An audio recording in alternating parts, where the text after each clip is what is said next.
going to outline exactly how you can start to be eligible for those aid dollars that a university is going to use, those endowment dollars they're willing to give you as long as you get accepted.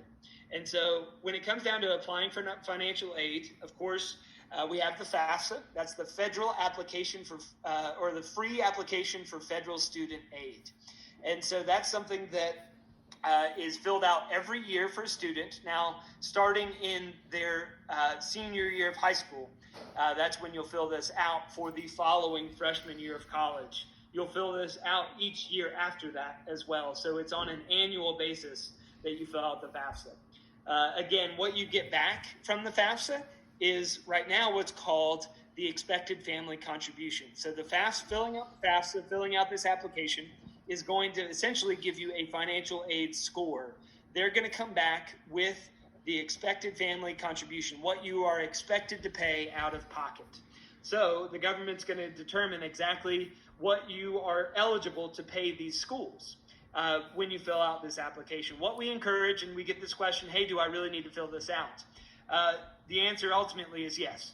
Number one, need-based scholarships are tied to this, but now even more so, schools are starting to base some of their merit scholarship decisions on this as well. So if you're looking for a merit opportunity, they may ask you if you filled out the FAFSA.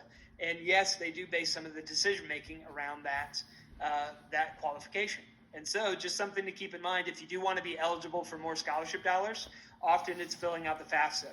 By the way, that opens up October 1st every year. So if your student's going to be a senior, it's going to be October 1st. That's when that application opens, and you have up until the following June to fill that out.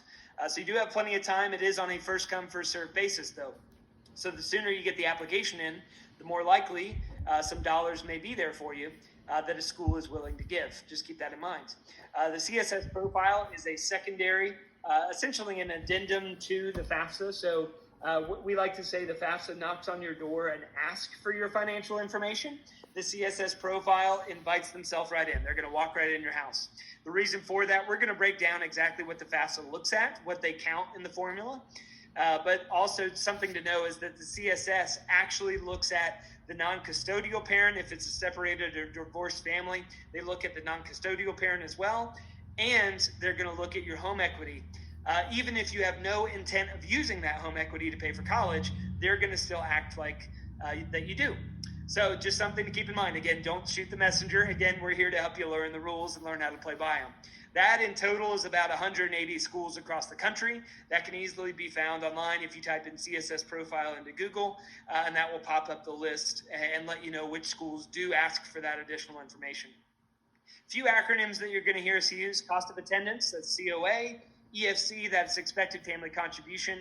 That's the result of filling out the application. That's how much you're expected to pay.